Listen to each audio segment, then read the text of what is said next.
दहशतवादी अबू सैफुल्लाहची हत्या पाकिस्तानच्या सिंध प्रांतात अज्ञात व्यक्तीकडून गोळ्या झाडून हत्या। सैफुल्लाह खालिद हा लष्कर तैयबाचा टॉपचा कमांडर, भारतातील 3 हल्ल्यांचा सूत्रधार। जम्मू काश्मीरच्या शोपियानमध्ये सुरक्षा दलाची छापेमारी, 2 संशयितांना अटक। हातबॉम्ब, पिस्तूल, बंदुका, काडतुसं जप्त। दोघं दहशतवाद्यांना मदत करत असल्याचा आरोप।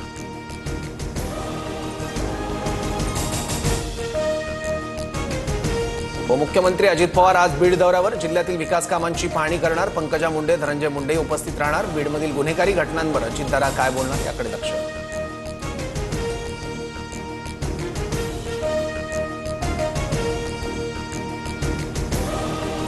संतोष देशमुख हत्या प्रकरणाची आज बीड न्यायालयात सुनावणी। वाल्मिक कराडच्या दोषमुक्तीच्या अर्जावर निर्णय होण्याची शक्यता, तर विष्णू चाटेच्या बीड कारागृहात रवानगीबाबत अर्जावरील सुनावणीकडेही लक्ष।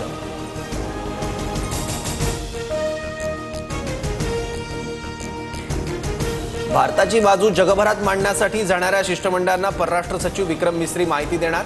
ऑपरेशन सिंदूर, लष्करी संघर्ष आणि युद्धबंदीबाबत चर्चा होणार। 7 खासदारांचं शिष्टमंडळ जगातील 32 देशांना भेट देऊन पाकिस्तानचा पर्दाफाश करणार। बोरिवली 2 गटात झालेल्या हाणामारीत 3घांचा मृत्यू, तर 2 जण जखमी। MHB पोलीस ठाण्याच्या हद्दीतली घटना, जुन्या वादातून दोन्ही गटात हाणामारी झाल्याची माहिती। पोलिसांकडून आरोपीचा शोध सुरू।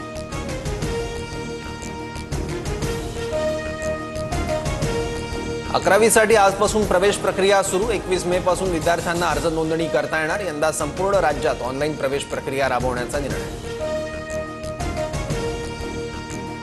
राज्यात आजपासून मुसळधार पावसाची शक्यता। कोकण, मध्य महाराष्ट्र आणि विदर्भाच्या काही भागात जोरदार सरी कोसळण्याचा अंदाज, तर मुंबईत 21 मे ते 31 मे या 10 दिवसात मुसळधार ते अतिमुसळधार पावसाचा इशारा। बेंगळुरूमध्ये अवकाळी पावसाचं थैमान। सिल्क बोर्ड जंक्शन आणि हेब्बल जंक्शनसह अनेक भागातील रस्त्यांना नदीचं स्वरूप। पुढील काही दिवस मुसळधार पावसाचा इशारा।